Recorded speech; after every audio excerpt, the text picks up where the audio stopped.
আসসালামু আলাইকুম সুপ্রিয় শিক্ষার্থী, welcome back to my channel. আজকে আমরা আলোচনা করব এইচএসসি লেভেলের আপনাদের যে আইসিটি বই রয়েছে, এই আইসিটির চ্যাপ্টার 3 সংখ্যা নির্ণয় পদ্ধতি, অর্থাৎ এই চ্যাপ্টার 3 থেকে আমরা একটি ম্যাথ সমাধান করব, অর্থাৎ অক্টাল থেকে কিভাবে আমরা খুব সহজে দশমিকের মান বের করতে পারি তা আমরা আজকে জানব।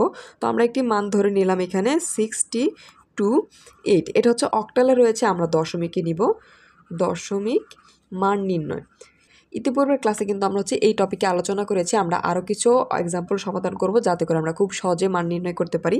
তো আমরা জানি অক্টালের ক্ষেত্রে এই যে এখানে 8 রয়েছে, এটা দ্বারা বুঝতে পারি আমরা এটা অক্টালে রয়েছে। এটা যদি সমাধান করতে যাই আমরা জানি এই যে দুইটি সংখ্যা রয়েছে, এই প্রত্যেকটি সংখ্যাকে আমাদের 8 দ্বারা গুণ করে দিতে হবে। এখন যদি আমরা 8 দ্বারা গুণ করে দিই সেক্ষেত্রে হয় 6 × 8 প্লাস এখানে রয়েছে 2 এর সাথে আমরা 8 গুণন করে দেব। আমরা গুণ করে দিলাম। এখন লক্ষ্য করুন এখানে হাইলাইটেড পয়েন্ট কি, যখন আমরা এই ম্যাথগুলো করতে যাব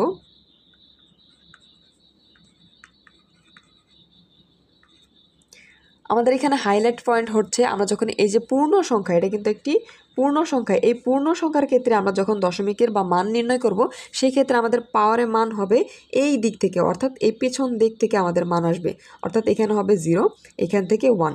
এখন পূর্ণ সংখ্যার ক্ষেত্রে কিন্তু পাওয়ার শুরু হবে 0 থেকে, 0 1 2।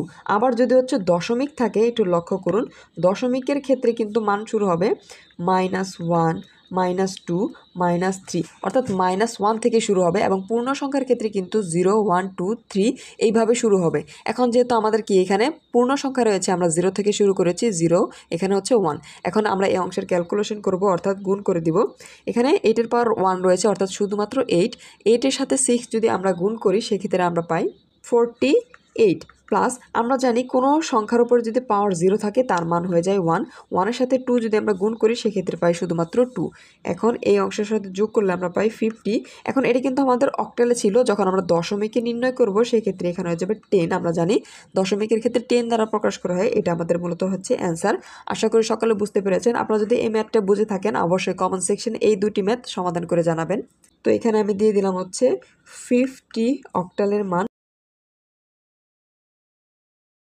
অক্টালের মান, এটা অবশ্যই কমেন্ট সেকশনে জানাবেন যদি এই ম্যাথটি আপনারা বুঝে থাকেন।